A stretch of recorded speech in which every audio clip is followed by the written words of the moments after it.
The Galactic Conference had just issued a terrible ultimatum to humanity.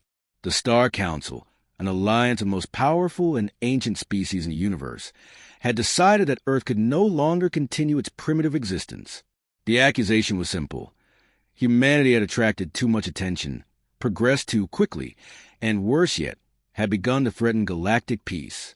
But what the Council didn't know was that humanity had its own rules and was far less impressed by interstellar threats than the Council had hoped.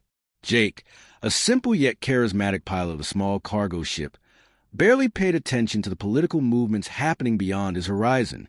When he heard about the impending declaration of war, he simply laughed. "A galactic war sounds like another bad movie," he muttered, glancing at the planetary map in his cockpit. Traveling through the vast expanse of space, he rarely thought about what it meant for humanity. However, there was always something interesting, something unusual nearby, and today was no exception. He had just accepted his latest order. A secret transport mission that would take him to the edge of the known but dangerous center of the galaxy. But Jake had a plan, and it wasn't one of traditional diplomats or military strategists. It was a much simpler concept. Fun. While the Galactic Council was developing its military strategy in its impressive headquarters, Jake simply felt it was time for an adventure. The bridge of his ship was filled with light conversation with his new crew member, a young, mysterious, and fascinating woman named Lyra. Her origins were a secret, but her eyes, those sparkling, almost hypnotic eyes, betrayed something else, something that intrigued Jake the most. On her home planet, she was an alien princess, but what he didn't know was how well she understood human behavior. And honestly, she understood it much better than he had expected. When she heard the news about the Galactic War, she simply shrugged and said, "Wars are for weak civilizations. But humans aren't weak, are they?" Her mocking smile made him feel uncertain for a moment, but Jake wasn't one to be impressed. He didn't have time for diplomatic talk. "So," Jake said, leaning back in his chair, "what do you suggest, Princess? Ignore the Council and just conquer the universe before they do?"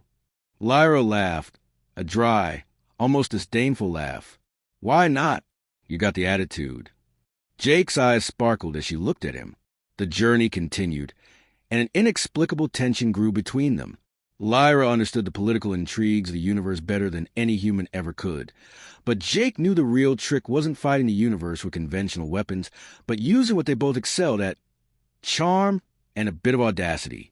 As they traveled through the void of space, they suddenly appeared in the Galactic Council's communication channels. A massive message echoed across the universe, challenging humanity. "Submit, or we will make you learn the hard way." It was a threat, but instead of spreading panic, a loud, humorous voice from humanity responded, "We don't really care." LYR glanced at Jake. "What did you do?" she asked, though her voice was more amused and scared. Jake grinned and shrugged. "Let's just see how the Council reacts. It'll be fun." But this was more than just a game of words. Both realized that humanity's true weapon wasn't the strength of stars, but their refusal to give up. While the Galactic Council tried to play with high-tech weapons and strategies, Jake relied on something much simpler: humor and a penchant for risk. And this wasn't just about war. It was about how far humanity was willing to go to define its own destiny, unyieldingly. Even as the Council tried to break human resistance, there were light words exchanged between Jake and Lyra, a constant dance of provocation and passion.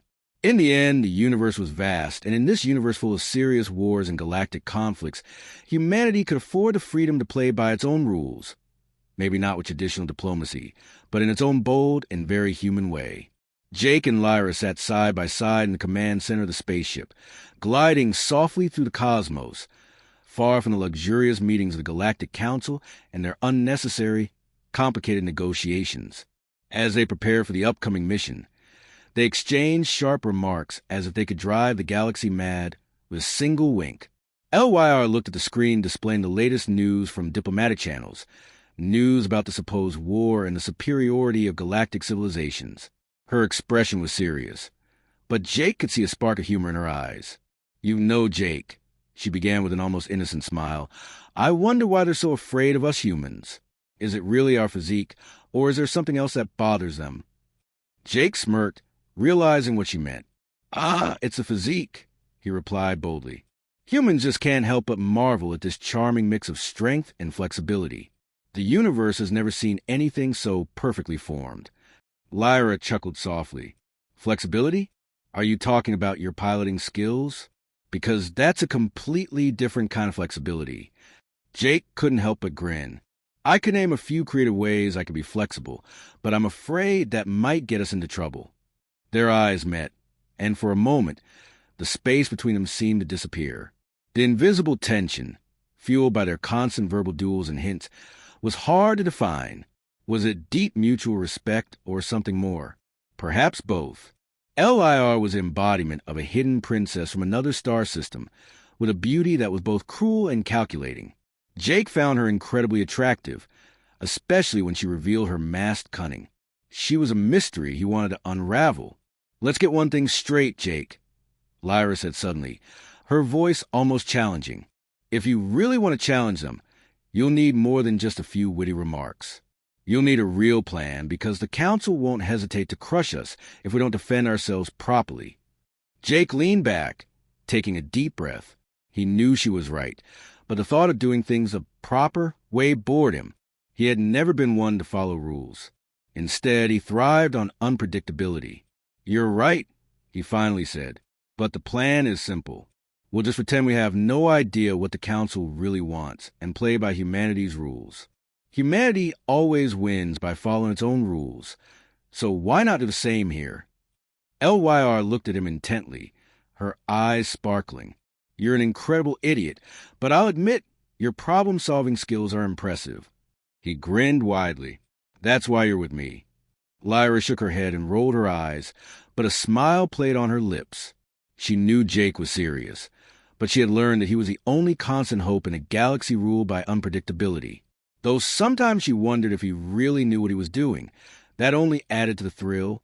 The next few hours were a mix of dizzying maneuvers and flirtatious conversations that blurred the line between rivalry and interest. Eventually, they landed on a remote planet called the Neutral Zone, an unremarkable place where the latest negotiations and meetings between various galactic factions took place. But for Jake, it was the perfect spot for an unimaginable plan. As they surveyed the modest landscape, Jake broke the silence. "You know," he said thoughtfully, "I have a much better idea than this diplomatic nonsense. Let's just show them we're not the ones hiding. Let's do something the Council would never expect." Lyra turned to him, her brow furrowed. Jake smirked and leaned forward, his voice quieter and more cunning. "Imagine this, Lyra. We just walk into their meetings and play by their rules, but instead of hiding, we stand up and say, 'Look, we're humans. We do what we want when we want.'" LYR looked at him as if trying to decipher his words, then suddenly burst out laughing. "You're insane, Jake," she said, laughing. "This is the most absurd plan I've ever heard, and it just might work." "I hope so," he replied, "because if the Council doesn't take us seriously in their game, it's time to show them how little we care about their rules. The galaxy is vast, Lyra, but it's never seen anything like us." As the stars twinkled above them and the galactic conflict escalated, Jake and Lyra prepared for what was to come, a chaotic adventure that would leave the galaxy in awe, but on their own daring terms.